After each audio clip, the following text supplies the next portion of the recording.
From the first book of Samuel.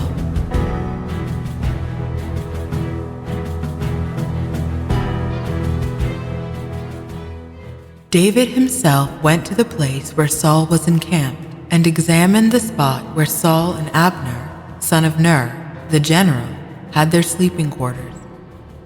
Saul's were within the barricade, and all his soldiers were camped around him.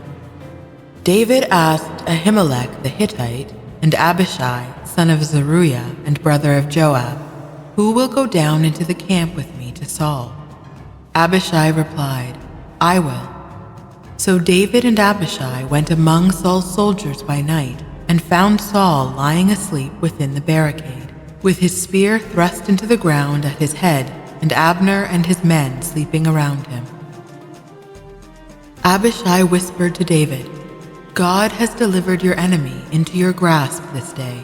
Let me nail him to the ground with one thrust of the spear. I will not need a second thrust." But David said to Abishai, "Do not harm him, for who can lay hands on the Lord's anointed and remain unpunished?" "As the Lord lives," David continued, "it must be the Lord himself who will strike him, whether the time comes for him to die, or he goes out and perishes in battle. But the Lord forbid that I touch his anointed. Now take the spear which is at his head and the water jug, and let us be on our way." So David took the spear and the water jug from their place at Saul's head, and they got away without anyone seeing or knowing or awakening.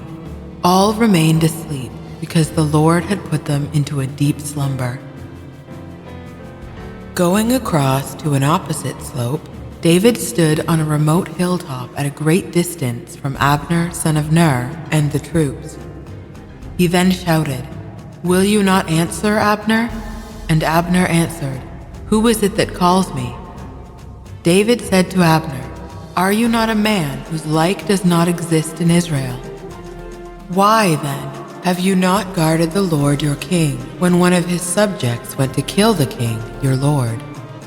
This is no creditable service you have performed.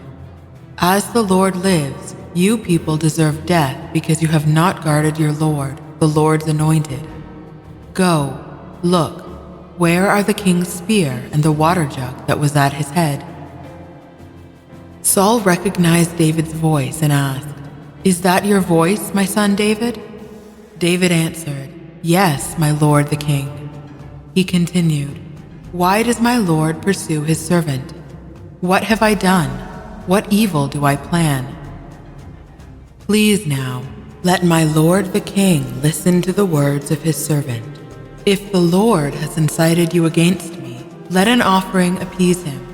But if men, may they be cursed before the Lord, because they have exiled me, so that this day I have no share in the Lord's inheritance, but am told, 'Go serve other gods.' Do not let my blood flow to the ground far from the presence of the Lord. For the king of Israel has come out to seek a single flea, as if he were hunting partridge in the mountains." Then Saul said, "I have done wrong. Come back, my son David. I will not harm you again, because you have held my life precious today. Indeed, I have been a fool and have made a serious mistake."